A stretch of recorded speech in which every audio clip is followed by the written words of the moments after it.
यहाँ देखो कुछ फैल्सीज़ के बारे में बात कर लेते हैं। यूजीसी नेट के पेपर फर्स्ट में जो आती हैं और फैल्सीज़ तो बहुत सारी मैंने बता दी हैं पहले ही। यहाँ पे जो फैल्सीज़ की बात होने वाली है वो देख लेना थोड़ा-सा इस प्रोग्राम को जो हमारे सामने है, जो पोस्टर दिख रहा है, इसको थोड़ा देख लो दिमाग से कि इसमें क्या-क्या दिखाई दे रहा है। कुछ उल्टा-सीधा दिखाई दे रहा है सब कुछ और वो देख लेना एक बार क्योंकि ये फैल्सीज़ भी उल्टी-सीधी हैं। नंबर 1 फैल्सीज़ है फॉर्मल फैल्सी जिसको औपचारिक फैल्सी बोलते हैं। इसमें क्या रहता है कि ढाँचे में गड़बड़ी होती है। जो ऊपर दिखाई दे रहा है ना, जो ढाँचे दिखाई दे रहे हैं वो उनमें ही गड़बड़ी रहती है ऊपर वाले ढाँचों में, ठीक है? तो फॉर्मल फैल्सीज़ के हैं।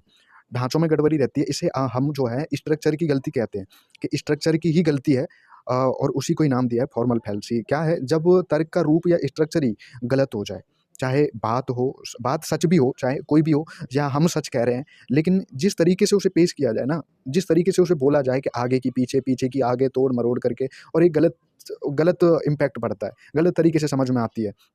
उसी को फॉर्मल फैल्सी कहते हैं।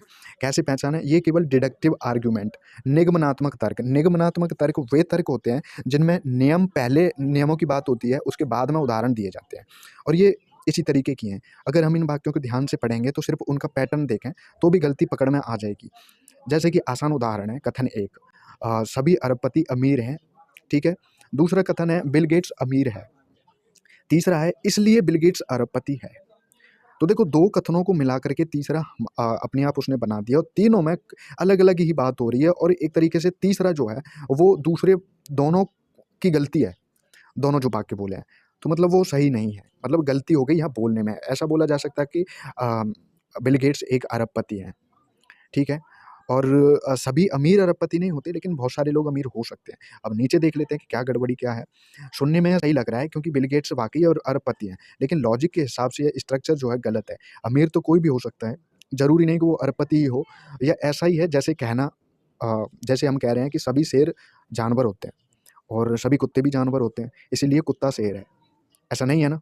मतलब रिज़ल्ट तो गलत ही निकल रहा है ना और गलत क्यों निकल रहा है? क्योंकि हमने वो जो बोला है ऊपर वो गलत बोला है। वैसे इसमें गलत कुछ और नहीं है, कुत्ता भी जानवर ही है, शेर भी जानवर ही है, लेकिन ढंग से नहीं बोला ना, इसी वजह से ये औपचारिक फैल्सी गलत हो जाती है हमारे यहाँ पे इस तरीके से और इसी तरीके से हमें पहचाननी पड़ती है इसको, ठीक है? इन्फॉर्मल फैल्सी की बात करें, अनौपचारिक तो इसकी बातों में गड़बड़ी होती है।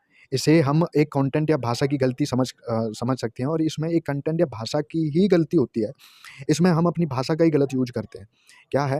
देखो ऊपर वाली औपचारिक में हमने स्ट्रक्चर की गलती करी मतलब शब्द यहाँ से यहाँ पटक दिए और उसकी गलती हो गई। यहाँ भाषा की ही गलती है पूरी की। क्या है? यहाँ तर्क का स्ट्रक्चर शायद सही दिखे लेकिन जो शब्द या भाषा इस्तेमाल की गई है, वो भ्रामक, अस्पष्ट, विषय से हटकर होती है। कैसे पहचानें? इसे पहचानने के लिए हमें वाक्य का मतलब समझना पड़ेगा।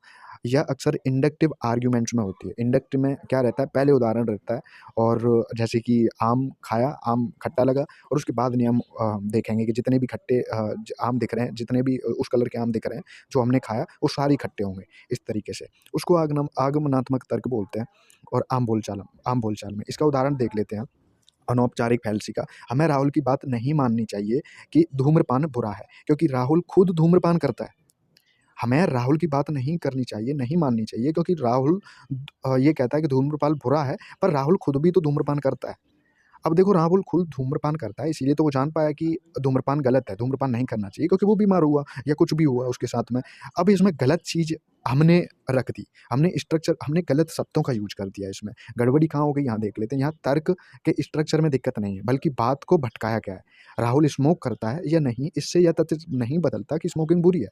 यहाँ तर्क के बजाय इंसान पर हमला किया गया है और ये एक और फैल्सी में आता है शायद रेड होमिनिम में या फिर एक और है वो शायद इसमें हो, नहीं होगी तो शायद मुझे अभी ध्यान नहीं आ रही। दोनों में मुख्य अंतर देख लेते हैं।